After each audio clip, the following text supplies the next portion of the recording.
Hello, everybody. I'm David Warshaw, Certified Financial Planner at the Wealth Plan LLC. And today we're breaking down one of the most common questions I get.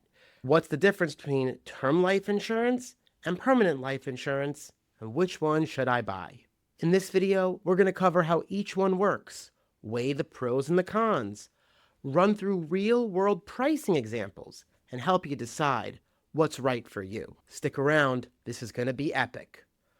Or at least as epic as a life insurance video can be. Before we dive in, let's define a few key terms. Death benefit, the amount your beneficiaries will receive when you pass away. That's why you're ultimately buying this policy. Beneficiary, the person or people you're naming to receive that death benefit, that sum of money. Premium, what you pay monthly, quarterly, or annually to keep the policy active. Underwriting, that's the insurer's process of evaluating your health and risk to determine pricing and eligibility. Got those? Great, let's move on. All right, let's focus on term life insurance right now. The way term life insurance works is you pay a fixed premium for a set period of time. Think 10, 20, or even 30 years.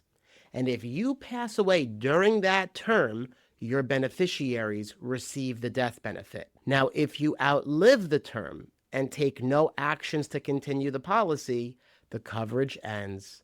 No payout, no refund. Those premiums are effectively gone. So the pros of term life insurance are it's simple, it's affordable. There's a high death benefit for a low price. It's like you're renting life insurance. Now, the cons are it's temporary. Once the term period is over, it's extremely expensive to continue.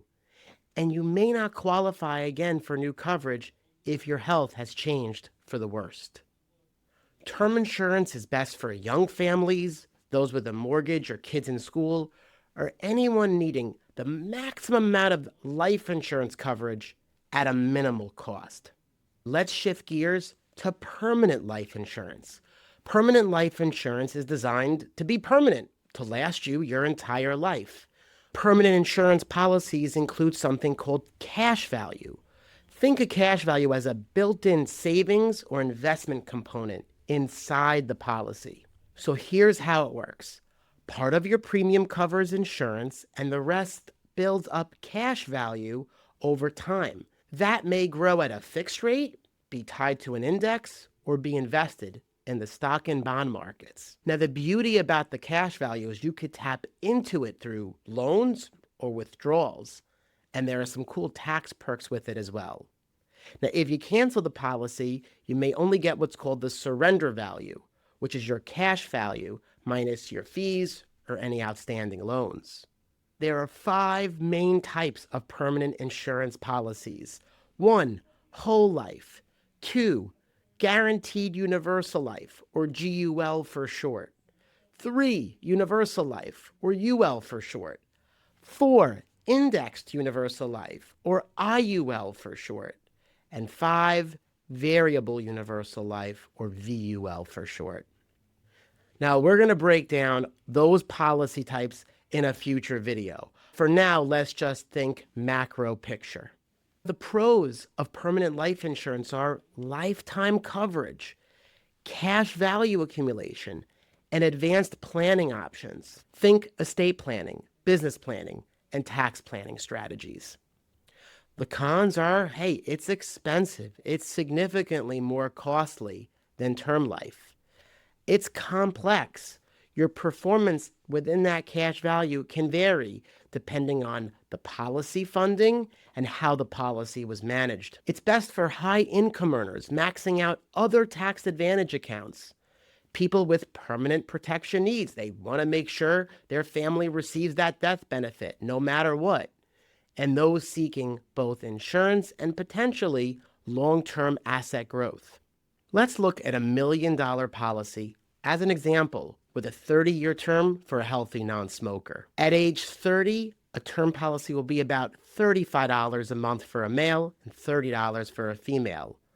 A whole life policy will be about $750 a month for a male and $650 a month for a female. Now, for the same policy, if you're 40, a term insurance would be $60 a month for a male and $50 a month for a female. Whole life would be $1,100 a month for a male and $950 a month for a female. And at age 50, a term policy would be $150 a month for a male and $120 a month for a female. The whole life could be easily over $2,000 a month. And that's not a typo. Whole life policies can be 20 to 30 times more expensive. And that pricing gap is exactly why most people start with term. To be clear, these are hypothetical and illustrative figures. To get real quotes, contact a financial planner, like me. For most people, term insurance is the smart starting point. It gives you essential protection for your family's needs. It costs less, leaving more money for retirement, debt reduction, and future savings. As you grow your wealth, your need for life insurance should decline, right? The life insurance created an estate for you if you passed prematurely. But you didn't, and your portfolio will take care of your loved ones should you pass. As a general rule, I'm a fan of buy term and invest the difference. Let your money work for you. With that said, there's nuance and everyone's situation is different. If you decided that a permanent policy is the right way to go for you, please be sure to request an in-force illustration. The in-force illustration, or what I like to call the IFI, is a report that shows you how your policy is actually performing today and not just the rosy projections from the day you bought it. And you can see how this policy is going to look in the future. Now, why does this matter? Well, because everything changes, right? Interest rates change, internal policy costs change, and life itself will change. Think of it as a financial MRI. It helps you spot problems before they explode. Thanks so much for watching. And if you're finding value in these videos, hook me up and subscribe, will ya? I'll see you in the next video. Bye-bye for now.